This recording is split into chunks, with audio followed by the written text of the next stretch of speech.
used to live here. I mean, not here, obviously that would be weird. This is a cemetery, and that would be a bit bizarre even for a thriller writer. No, I'm in this part of London, Highgate, which as the name suggests is quite high. It's on Highgate Hill. Actually, I never lived here, it's far too posh. I lived at the bottom of the hill in Archway.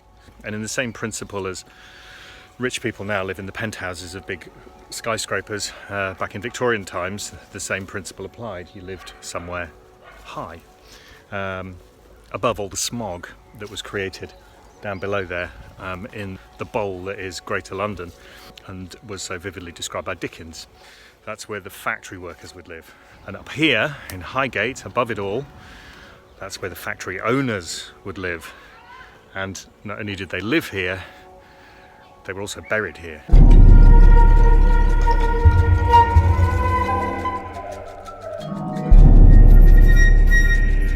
Along with rich Victorians, Highgate Cemetery also has its fair share of celebrity graves.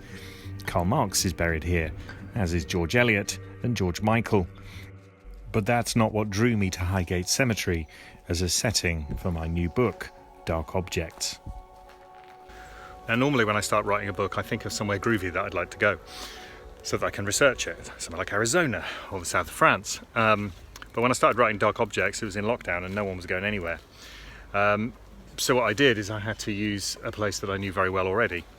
And when I lived in Archway, I always used to come up here to Highgate.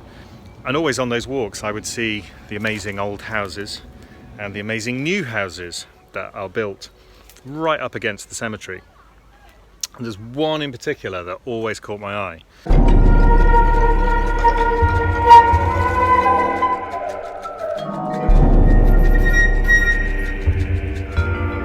Built on land released in the 60s when the cemetery's finances were straining, the house is like a glass box spaceship that's landed in the Victorian graveyard.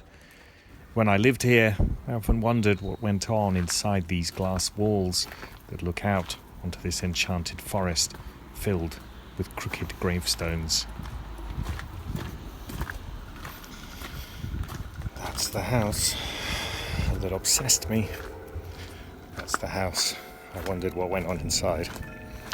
And that is the house of a heart of Dark Objects.